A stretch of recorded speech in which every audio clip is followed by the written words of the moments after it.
नमस्कार। ब्याज दरों का बढ़ने और घटने का स्टॉक मार्केट पर क्या इम्पैक्ट होता है, इसे इस तरीके से समझते हैं कि सबसे पहले तो रेपो रेट को स्टॉक मार्केट के टर्म पे ब्याज दर कहा जाता है। अब इस रेपो रेट के बढ़ने और घटने का सबसे ज़्यादा इम्पैक्ट उस कंट्री के बैंकिंग शेयर पर पड़ता है। और अमेरिका के टर्म में फेड जब रेपो रेट बढ़ाता है या घटाता है तब स्टॉक मार्केट में चेंजेस आता है पूरे वर्ल्ड के।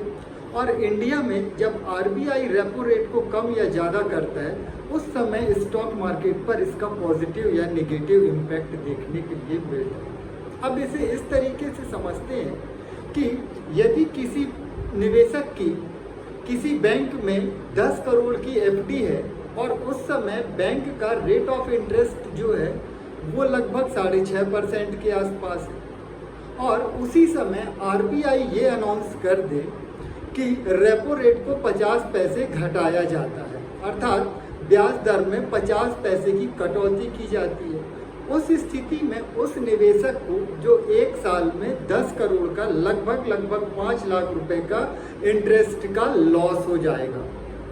तब वो निवेशक ये समझेगा कि क्या मुझे अपने इस पैसे को या अपने इस अमाउंट को एफडी से निकाल करके स्टॉक मार्केट में लगा देना चाहिए, क्योंकि हो सकता है कि स्टॉक मार्केट में इससे अच्छा रिटर्न मिल जाए, लेकिन ज़रूरी नहीं है कि वो अपने 10 करोड़ को स्टॉक मार्केट में लगा दे। सबसे पहले वो इस स्टॉक मार्केट की प्रेजेंट सिचुएशन को देखेगा और ये देखेगा कि क्या यहाँ से स्टॉक मार्केट उतना रिटर्न दे सकता है जितना एफडी में मिल रहा था उसे, या उससे ज़्यादा दे सकता है। अगर उस समय निवेशक को ऐसा लगता है कि हाँ उसको स्टॉक मार्केट से इससे भी अच्छा रिटर्न मिल सकता है, इससे भी ज़्यादा रिटर्न मिल सकता है, तब वो अपने पैसे को बैंक की एफडी से निकाल करके स्टॉक मार्केट में लगा सकता है। और यदि निवेशक इस अप्रोच पर चलते हैं तब मार्केट में पैसा आता है और निश्चित बात है कि जब स्टॉक मार्केट में पैसा आएगा तो मार्केट में तेजी भी आएगी। इसका बिल्कुल रिवर्स समझते हैं कि यदि 6.5% पर जब रेपो रेट थी और उस समय आरबीआई ये बोल दे कि हम 50 पैसे की रेपो रेट में बढ़ोतरी कर रहे हैं, अर्थात ब्याज दरों को 6.5 रुपये से लेके अब 7 रुपये कर रहे हैं, उस स्थिति में ये होगा कि जिन निवेशकों ने स्टॉक मार्केट में पैसा लगाया होगा वो ये सोचने लगेंगे कि क्या स्टॉक मार्केट में यहाँ से 1 साल या 2 साल में उतनी तेजी दिखती है कि ब्याज दरों से ज़्यादा प्रॉफिट हो। अगर उनको ऐसा लगता है कि जो रेपो रेट बढ़ी है अब 6.5 से 7% हो गई है तो वो ज़्यादा सुरक्षित है, जहाँ पे 1 साल में 7% का रिटर्न कन्फर्म है। अगर निवेशकों को वो बात अच्छी लगी तब वो स्टॉक मार्केट से पैसा निकालेंगे और निश्चित तौर पे एफडी करेंगे। और जब निवेशक स्टॉक मार्केट से पैसे निकाल करके एफडी में लगाएंगे तब निश्चित बात है कि स्टॉक मार्केट गिरना स्टार्ट करेगा। और यही वजह है कि ये कहा जाता है कि जब भी आरबीआई या फेड और रेपो रेट में घटने या बढ़ने के लिए बोलते हैं तब उससे ज़्यादा उनकी कमेंट्री मायने रखती है।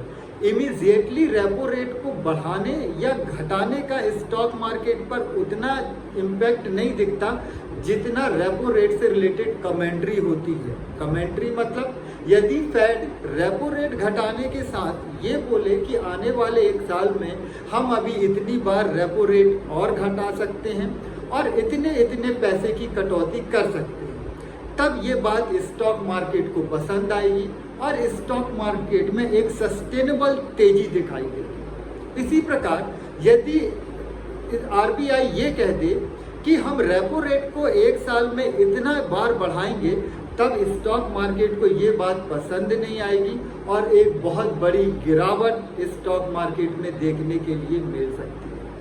रेपो रेट के बढ़ने या घटने का स्टॉक मार्केट पर कोई बहुत लंबे समय के लिए इम्पैक्ट नहीं होता। जो लोग लॉन्ग टर्म के लिए निवेशित रहते हैं, जिनका नज़रिया बहुत लंबा होता है, उनको इस रेपो रेट से बहुत ज़्यादा सोचना नहीं होता, क्योंकि वो जानते हैं कि स्टॉक मार्केट इन सब पे कुछ समय के लिए रिएक्ट करता है, उसके बाद वो वापस अपने उन्हीं फंडामेंटल्स पे आ जाता है जिसके बेस पे उसको सरवाइव करना है।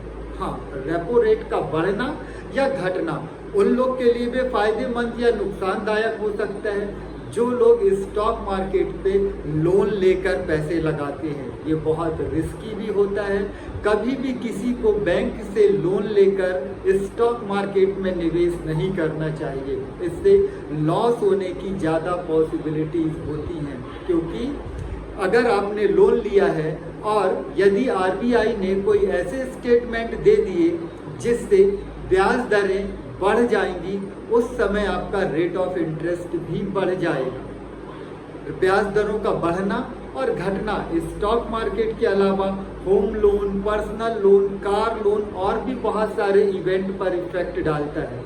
इसलिए जब भी ये कमेंट्री आती है कि आरबीआई या फेड ब्याज दरों को घटाएगा या बढ़ाएगा, उस समय आप उसकी कमेंट्री को बहुत अच्छे से सुनिए और अच्छे शेयरों में अच्छे तरीके से निवेश को बढ़ाइए। आगे की बात आगे की वीडियो में। नमस्कार।